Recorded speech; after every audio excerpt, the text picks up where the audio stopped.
Grupo Noya de Automoción patrocina este programa.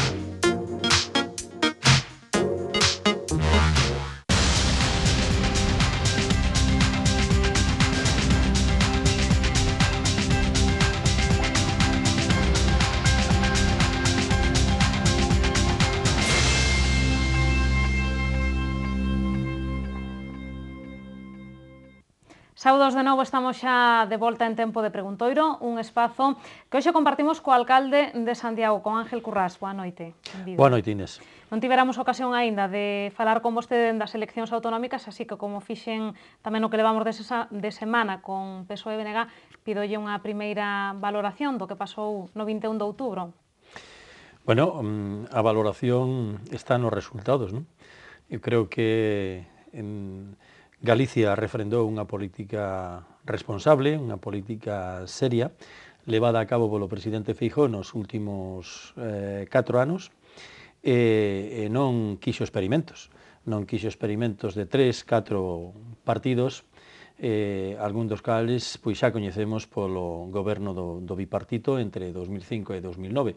Entón, creo que o apoio foi maioritario, non solamente ca maioría absoluta, sino incluso incrementando 3 diputados máis. Eso demostra que, efectivamente, o traballo que se fixo durante estes anos era un traballo que mereceu, desde logo, o apoio de todos os cidadáns e cidadánas de Galicia. Polo que se refire xa máis a Santiago, pois eu teño que agradecer tamén o voto maioritario ao Partido Popular.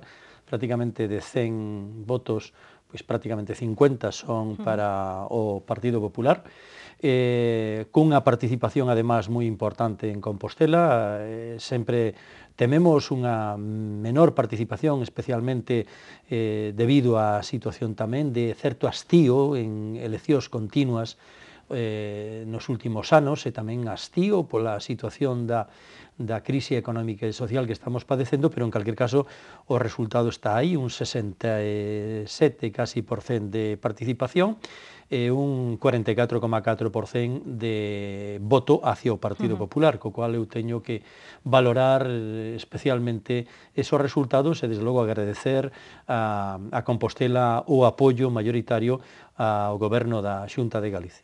Fala vostede de hastío, pero tamén se ve certo desencanto que a clase política en xeral, non? Sí, efectivamente, ese desencanto existe, e, por tanto, o que temíamos moitas veces, pois, efectivamente, era unha participación moito menor, non? Pero creo que, ao final, desde logo, o que se refira a nosa cidade, a de maior participación das 7 grandes cidades de Galicia, e, por outra parte, no conxunto, pois tamén é certo que a participación no ano 2009 foi especialmente elevada, unha participación moi alta, pero creo que este ano aínda ser un pouco lixeiramente menor na provincia da Coruña, pero, bueno, aínda así é unha participación moi alta. O PP está satisfeito, non é para menos con estes resultados. Falan da suba de deputados, pero non hai que esquecer que tamén hai unha baixada de votos. Supoño que un pouco tamén ten que ver con isto que estamos a falar do desencanto, pero non sei se hai espazo para tamén certa autocrítica, no sentido de pensar, bueno, pues que tamén realmente se está perdendo, pues, o gancho con certa xente. Sí, bueno, eu creo que a autocrítica hai que facela continuamente en política, e, desde logo, os que estamos ocupando, pois, responsabilidades políticas, temos que analizar por que se produce determinadas situacións. En calquer caso, eu teño que decir tamén que, a pesar do menor número de votos, o certo é que a participación tamén foi menor, non? É dicir, en Santiago, pois, é en torno a un 3% menor que as eleccións do ano 2009 de voto ao Partido Popular, pero en calquer caso é que a participación foi en torno a 4 puntos con relación a esa mesma campaña electoral, non?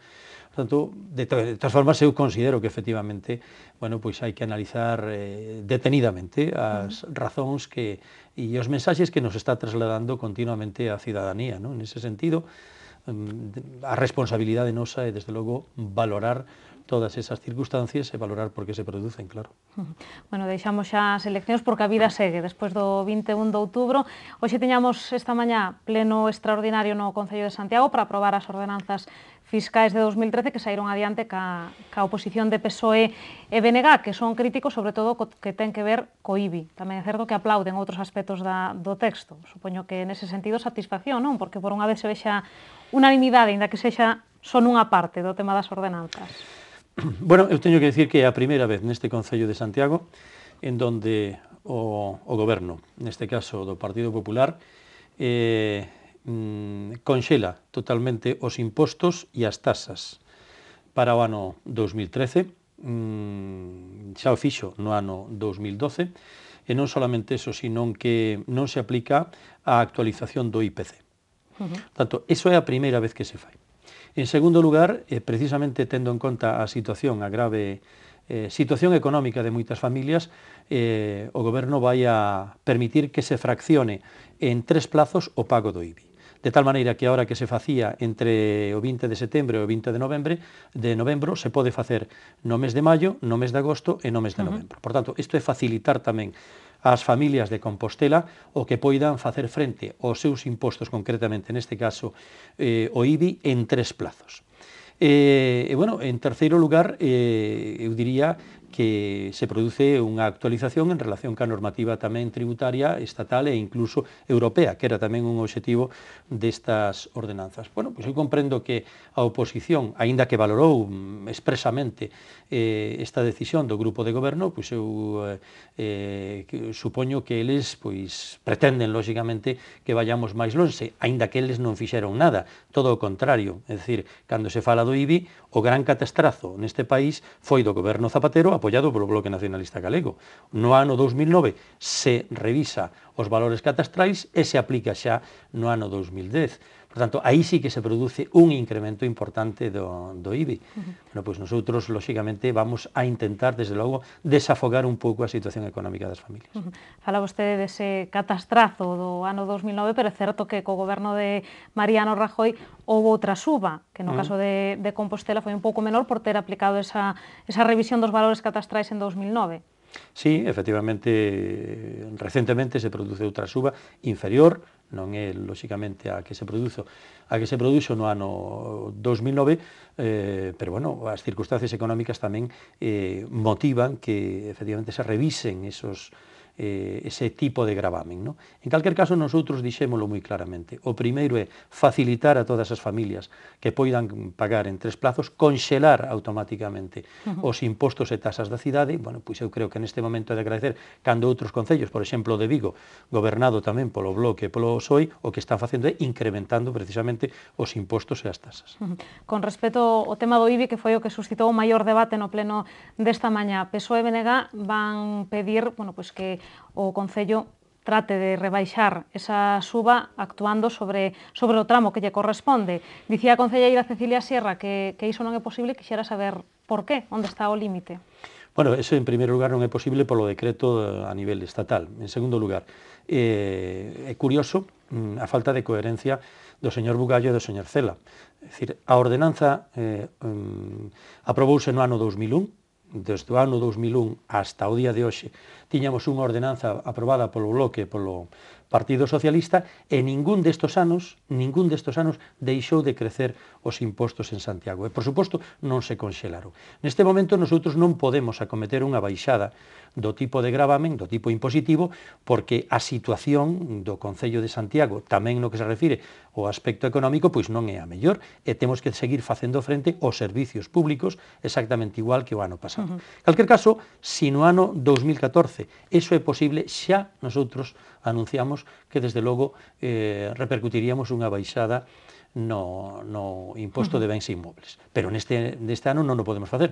Ahora, como digo, resulta surrealista a opinión do Bloque ou a proposta do Bloque e do PSOE cando durante 12 anos eles non solamente non baixaron, sino que converteron a esta cidade na segunda con máis impostos de toda Galicia, resulta que agora nos piden a nosotros que precisamente neste momento de grave situación económica baixemos precisamente o tipo impositivo. Non? É dicir, que non se pode rebaixar por manter un pouco a estabilidade das arcas municipais. Está claro. Non porque sexa un impedimento legal, digamos. Bueno, o impedimento legal creo que tamén ven embarcado polo propio decreto a nivel de Estado, pero en calquer caso esas son cuestións técnicas nas que eu non vou a entrar. O que sí debo decir é que o Concello de Santiago neste momento non pode asumir unha baixada. Nos costa moito xa asumir que se conxelen os tasas e os impostos da cidade. O coste do servicio sigue sendo o mismo, non solamente o mismo, sino con IBI, con un IVA incrementado e además cunha actualización do IPC tamén para esos contratos. Por tanto, nosotros o que estamos é intentando que as familias non paguen máis. E se no ano 2014 podemos baixar os impostos, pois desde logo faremos con moito gusto. En todo caso, os orzamentos de 2013 levarán esta previsión de IBI. Como vai o proceso para ter as contas a tempo? Bueno, eu teño ahora precisamente unha reunión co interventor, ca área económica, espero que se están dando pasos xa para que os orzamentos estén aprobados antes de que remate o ano. Eu confío, digo unha vez máis, no equipo económico que é moi bon, ademais, no Concello de Santiago. Bueno, deixamos o tema das contas para falar de outro asunto do que se ven debatindo nos últimos días, sobre todo na Rúa de San Pedro. Sabe vostede que as asociacións do barrio están divididas fronte ás próximas obras que se van a cometer unha vez máis nesta zona da cidade. Unha quere que se elimine o tráfico pola Rúa de San Pedro e a outra di que diso nada. O Concello, cal é a súa postura? A miña posición a respecto de San Pedro é clara. A min gustaríame que San Pedro estuvera peatonalizado por unha razón, porque é a entrada do Camiño Francés. A entrada do Camiño Francés ten que ser unha entrada digna na cidade. En este momento non o é. A situación da calzada, a situación das beirarrúas e todo isto, pois dicen moi pouco do principal camiño de Santiago, que precisamente fai uns días conmemorábamos o 25º aniversario da declaración como primeiro itinerario cultural europeo. Eu debo dicir que precisamente ali, ao pé da Rúa de San Pedro, o secretario xeral do Consello de Europa me preguntaba: esta é a entrada do Camiño de Santiago na cidade? E lle dixen que sí, e xa non me contestou. Por tanto, vamos a intentar tamén arreglar a Rúa de San Pedro, a ver se é xa a última vez, se é definitivo ese arreglo, que vai afectar a calzada e que vai afectar as beirarrúas. Vamos a facer as beirarrúas máis anchas, vamos a intentar que a calzada non se volva a hundir, e desde logo isto creo que ten que vir seguido de unha reducción do tráfico pesado pola Rúa de San Pedro. Si queremos evitar que esa calzada se volva a deteriorar, creo que os vehículos máis pesados non poden acceder pola Rúa de San Pedro. Eu sei que as asociacións están ou teñen opinións encontradas. Unha asociación é partidaria de peatonalizar e outra non. Dixen desde logo que si hai acordo no barrio se peatonaliza. Se non hai acordo, evidentemente non o vamos a facer, porque tamén hai unha cuestión técnica que dificulta esa peatonalización, que non ten unha calle, unha rúa paralela que poida dar servicio ás áreas comerciais, aos comercios, ás vivendas. Entón, eso tamén é un hándicap que nosotros temos aí. Ahora, se me pregunta personalmente cal sería a miña opinión, pois eu desexaría que a Rúa de San Pedro se puidera peatonalizar e que a entrada do Camiño Francés en Santiago pois estuvera moito mellor do que está agora. En todo caso, se depende da unión das dúas asociacións, difícil o vexo, Eso parece que non van a chegar a un acordo, e eu entendo as posicións das dúas tamén, o debo decir, entendo a que pide a peatonalización e entendo tamén a que encontra dificultades para levar a cabo esa peatonalización ou non haber un vial paralelo. En todo caso, de eliminar o tráfico pesado, non sei se se marcan xa algún prazo de cando se podería levar a cabo esta medida. Bueno, creo que eso habrá que abordarlo unha vez que se esté arreglada a calle, unha vez que se leven a cabo as operacións, que son en torno a 480.000 euros máis ou menos a inversión que se vai a facer, unha vez que se leva a cabo o arreglo da calle, entonces eu creo que hai que poñer unha limitación no paso dos vehículos, especialmente camións e incluso autobuses. Existe no casco histórico, por tanto, tamén ten que existir aí, porque senón nos podemos encontrar con que dentro de algúns anos volva a estar a calzada en mal estado. Dicía vostede que confía en que estas obras sexan as últimas. Bueno, xa somos un pouco escépticos, non, con esa posibilidade na Rúa de San Pedro. Que se vai facer diferente para que desta vez si aguante, a marxe de que logo se adoten estas medidas de limitar o tráfico, por exemplo? Bueno, hai cidades como Toledo, que eu coñezo moi ben, e que tendo un adoquinado similar, pois non padece estes problemas. Creo que iso está precisamente no tipo de obra e incluso eu creo que no control de calidade desa obra. Eu confío en que a obra se faga con seriedade. É certo que estamos actuando nunha zona que está protexida, lóxicamente patrimonio pois non permite calquer solución técnica na Rúa de San Pedro, pero, bueno, vamos a reforzar a base, vamos a reforzar o firme, sobre ese firme esperemos que o adoquín responda. Pero, desde logo, non teremos éxito se seguimos mantendo vehículos pesados pola Rúa de San Pedro. O de eliminar os vehículos pesados vai ir incluído dentro dun plan de mobilidade do que tantas veces se falou nos últimos anos para a Rúa de San Pedro e que nunca máis chegou? O plan de mobilidade ten que afectar non solamente a Rúa de San Pedro, teria que afectar, lóxicamente, as rúas que están inmediatas á Rúa de San Pedro, non? Pero é certo que aí se está facendo un análisis xa por parte da Concellería correspondente, pero concretamente en San Pedro é difícil de resolver ese problema, incluso na Rúa do Medio, que tamén temos aí diferentes circunstancias que complican a circulación, e desde logo tamén por Bonaval. Esa zona, o ideal sería que estuvera peatonalizada, pero comprendo que é difícil, que de momento non podemos abordar a aplicación dun plan estricto de mobilidade nesas áreas como nosotros quixéramos. Bueno, pois terá vostede que intentar falar cas asociacións e a ver se hai posibilidade de algún acordo. Bueno, sí, cas asociacións eu creo que precisamente agora, incluso durante a campaña electoral, pois tuvemos ocasión de intercambiar opinións ca xente de San Pedro, ca xente da zona, incluso da Tris, que é toda esa zona do casco antigo, non? Pero non é fácil, eu repito, eu lancei esa idea, vexo que se recolle, pero que se recolle con pareceres moi diferentes na propia rúa. Entonces, bueno, pois vamos a dar pasos e eu creo que no futuro, o mellor, podemos chegar a un acordo de peatonalización, pero neste momento non o vexo fácil. En calquer caso, que sí é certo é que o Concello ten que estar en contacto cas asociacións e coñecer esos problemas, que son problemas que diariamente xurden, problemas coas vivendas, problemas co tráfico, problemas ca limpeza, e, bueno, que estamos intentando acercarnos a eles para coñecer de preto como buscar solucións. Xa sabe vostede que din que nunca chove a gusto de todos, e en San Pedro menos, non? No, bueno, eu recordo que a peatonalización do casco histórico creou moitos problemas na cidade, sin embargo, eu creo que todos aceptamos hoxe como un gran éxito aquel paso dado polo goberno de Xerardo Estévez. Naquel momento foi moi crítico, foi tremendamente denostada a decisión de peatonizar o casco histórico. Bueno, pois hoxe todos eu creo que o vemos ben, e a pesar das dificultades que eso supón para as rúas do casco histórico, sin embargo, creo que a cidade histórica ganou con eso.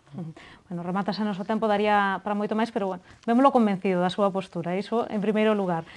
Veremos a ver que pasa. Moitísimas grazas, Agaclatio. Gracias, Inés. Ata aquí chegou o noso tempo para este preguntoiro. Lembren que poden seguir informados, como sempre, a través de Radio Obradoiro, da páxina web del Correo Gallego e de Galicia Hoxe, e tamén do xornal El Correo Gallego. Vémonos mañá, no, que é xornada festiva, o próximo venres a partir das 8:15 da tarde. Grazas por estaren aí.